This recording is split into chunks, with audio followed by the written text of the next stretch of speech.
Detail में बात की है। सुमरो साहब हैं, डीजी हज हैं हमारे साथ, उनसे बात करते हैं। सर शुक्रिया सुमरो साहब। सबसे पहले तो बुनियादी सवाल, कई हफ्तों से फ़्लाइट स्केड्यूल बुरी तरह मुतासर रहा है, इसके बावजूद आज़मीन हज अब सऊदी अरब स्केड्यूल के मुताबिक क्या पहुँच रहे हैं?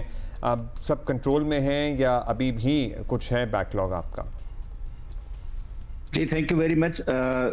असल में जो इनिशियल हमारी फ्लाइट्स आती हैं वो मदीना में लैंड करती हैं, तो मदीना में जो मरकजिया का निज़ाम है, चूंकि हमने हाजी को कमिट किया हुआ है कि हम सारे हाजियों को मदीना के होटलों में मरकजिया में ही ठहराएंगे, इसलिए जब फ्लाइट शेड्यूल थोड़ा सा डिस्टर्ब हुआ तो हमारे चूंकि पहले से कॉन्ट्रैक्ट डले हुए होते हैं तो वो थोड़े से मुतासर होते हैं, लेकिन चूंकि हमारी वहाँ के अकोमोडेशन ग्रुप से लॉन्ग टर्म इंटरेक्शन होती है और पाकिस्तान हज एक बहुत बड़ा मिशन है, 90,000 पिलग्रिम्स इसके आते हैं, तो अल्हम्दुलिल्लाह वो थोड़ी सी ओरिजिनल प्लेसेस के मुकाबले में तो डिस्टर्बेंस हुई, लेकिन उसके बावजूद किसी भी हाजी को हमने मरकजिया से बाहर जाने नहीं दिया और सारे ही अकोमोडेट हो गए। और इंशाल्लाह थोड़ी बहुत जो डिस्टर्बेंस अभी भी चल रही है, हम पूरी कोशिश करेंगे कि वो सारे मरकजिया के अंदर ही अकोमोडेट हो जाए। तो अल्हम्दुलिल्लाह ऐसी कोई शिकायत या कंप्लेंट नहीं है कि उनको हमने मरकजिया के बाहर कोई ठहराया हो, सारे ही जी अकोमोडेट हो गए हैं, मजीद भी हो जाएंगे इंशाल्लाह। अच्छा सुमरो साहब, ये बताएं कि हुकाम का दावा है कि इस बार हज के ऐसे इंतजामात किए गए हैं कि जो पहले कभी नहीं किए गए। हम एक्सपेक्ट कर रहे हैं कि स्टेटमेंट से मतलब होगा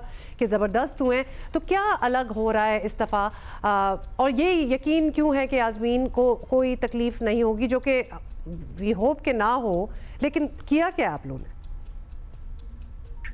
जी देखिए, जो ट्रेडिशनली सरकारी हज होता था ना, पहले तो हमें ये जहन में रखना चाहिए कि पब्लिक यानी गवर्नमेंट और प्राइवेट सेक्टर में हज 50-50% ट्रेडिशनली डिस्ट्रीब्यूट होता है। तो जो ज्यादा अमीर लोग हैं या जिनको ज्यादा कंफर्ट हज के दौरान चाहिए होती है, वो प्राइवेट साइड पे जाते हैं, वहां पे एयर कंडीशन या उस तरह के इंतजाम होते हैं। तो पहली बार सरकारी तारीख में जो सरकारी हज है वो एयर कंडीशन मिना में होने जा रहा है। वहाँ पे आज से पहले हमेशा ये खेमे होते थे और उनके अंदर एयर कूलर होता था। इस मरतबा ये सारे खेमे जिप्सम बोर्ड में कन्वर्ट करा दिए गए हैं और उनके अंदर एयर कंडीशन नए लगाए गए हैं। तो अब हमारे हाजी को जो है वो मिना में वो पुराने वाला निज़ाम नहीं मिलेगा। ओवरहेड कंपार्टमेंट्स बनाए गए हैं जिसमें सामान भी रखा जा सकता है। सोफा कम बेड भी दिया गया है, जो नॉर्मली ये डी कैटेगरी में कभी भी नहीं होती थी चीज़ें। तो इस मरतबा जो पैकेज है मिना का, वो लगता नहीं है, लोगों को लगेगा नहीं कि डी का पैकेज है, वो ऑलमोस्ट बी के इक्विवेलेंट है या सी प्लस के इक्विवेलेंट है। तो हमारी यानी इस मरतबा हाजी को बिल्कुल नए लेवल पे या वैल्यू एडिशन बहुत की गई है हज के निज़ाम में। तो बिन मशायर का तो ये है। बिल्डिंग का स्टॉक जो है हमारे पास अगेन जो मक्का में है वो बहुत बेहतर है। हिदाया टावर जैसी आइकॉनिक बिल्डिंग ली है, रायान टावर जैसी आइकॉनिक बिल्डिंग ली है। तो इन्वेंट्री जो है वो भी काफ़ी अपग्रेड की गई है विदाउट इंक्रीजिंग द कॉस्ट। जो यहाँ की टीम, प्रोक्योरमेंट कमेटी और मुसलसल जो हमारे ऊपर वाले हैं, उनकी इंटरवेंशन, उनका कंसर्न, प्राइम मिनिस्टर साहब हो गए, हमारे वजीर हज हो गए अपना सरदार यूसुफ साहब, इनकी इंटरवेंशन और मुसलसल राब्ता रहा है हमसे कि हाजी के जो है ना एक्सपीरियंस को बेहतरीन से बेहतरीन किया जाएगा। तो अच्छा, दूसरा फैमिली, नॉर्मली ट्रेडिशनली हज में ये होता था कि मेल्स अलग होते थे और फीमेल्स अलग होते थे। वो भी लास्ट ईयर हमने शुरू किया था कि जी ऑन पेमेंट अगर कोई सेपरेट रूम लेना चाहे।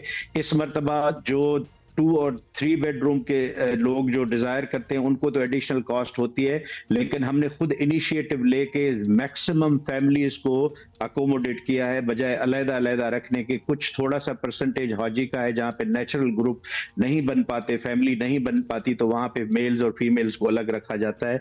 तो अब हाजी का एक्सपीरियंस जो पिछले हाजियों के मुकाबले में है, वो इस मरतबा हज का एक्सपीरियंस एक नए लेवल को अचीव करेगा इंशाअल्लाह। आप लोगों ने काफ़ी चेंजेस किए हैं, काफ़ी इंतजामात किए हैं, और जो सरकारी हज के तहत लोग जा रहे हैं हज करना, इस मरतबा इट्स द फर्स्ट टाइम कि उन्हें एयर कंडीशनड खैमों में मिना में रखा जाएगा। सर लेकिन वो जो प्राइवेट हज वाला मामला है ना, जो लोग ज़ाहिर पैसा खर्च कर सकते हैं, सहूलतें उन्हें ज़्यादा चाहिए, कंफर्ट ज़्यादा चाहिए, वो प्राइवेटली ऑप्ट करते हैं। लेकिन प्राइवेट वाला इशू अभी तक चल रहा है। हज़ारों लोग ऐसे हैं जो अभी तक मुंतज़िर हैं कि उनके नसीब का फैसला क्या होगा। तो क्या समझें, मसला मतलब हल होने के करीब है या इस दफ़ा उनका हज करना मुमकिन ही आपको मतलब वो लोग समझ जाएं कि अब उनका हज नहीं होगा इस साल? देखिए जी, असल में इसको पूरे कॉन्टेक्स्ट में देखने की ज़रूरत है। सऊदी अरेबिया जो है वो अब हज या उम्रा के निज़ाम से निकल के हॉस्पिटैलिटी इंडस्ट्री की तरफ से, टूरिज्म और हॉस्पिटैलिटी इंडस्ट्री में इन्होंने अपने आप को कन्वर्ट कर दिया है। यानी यहाँ ये चाहते हैं कि कोई बंदा हज पे आ जाए। 2030 का विजन है अपना किंग सलमान जो बिन अब्दुल अजीज और जो क्राउन प्रिंस है मोहम्मद बिन सलमान, तो वो चाहते हैं कि जी यहाँ पे जो भी आए सऊदी अरब में, उसका इरेस्पेक्टिव कि वो हज पे या उम्रे पे, विजिट पे या टूर पे आता है, उसका एक्सपीरियंस बहुत शानदार रहना चाहिए। इसलिए हज की टाइमलाइन उन्होंने बहुत पहले मूव कर दी थी, क्योंकि हज सिर्फ ये 2.5 महीने का काम नहीं है। ये 8 महीने या 10 महीने पहले प्लानिंग अच्छी होगी तो ऑपरेशन अच्छे होंगे।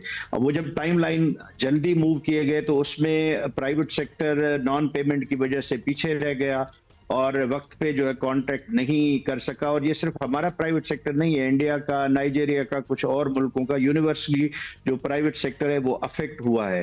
तो उस पे फिर प्राइम मिनिस्टर साहब की इंटरवेंशन पे और सरदार साहब की इंटरवेंशन पे इन्होंने हमें 10,000 कोटा तो वापस कर लिया। ओरिजिनली 13,000 सिर्फ जो प्राइवेट सेक्टर के मुनज़्ज़मा कंपनीज हैं उन्होंने 13,000 हाजियों के कॉन्ट्रैक्ट पूरे किए थे।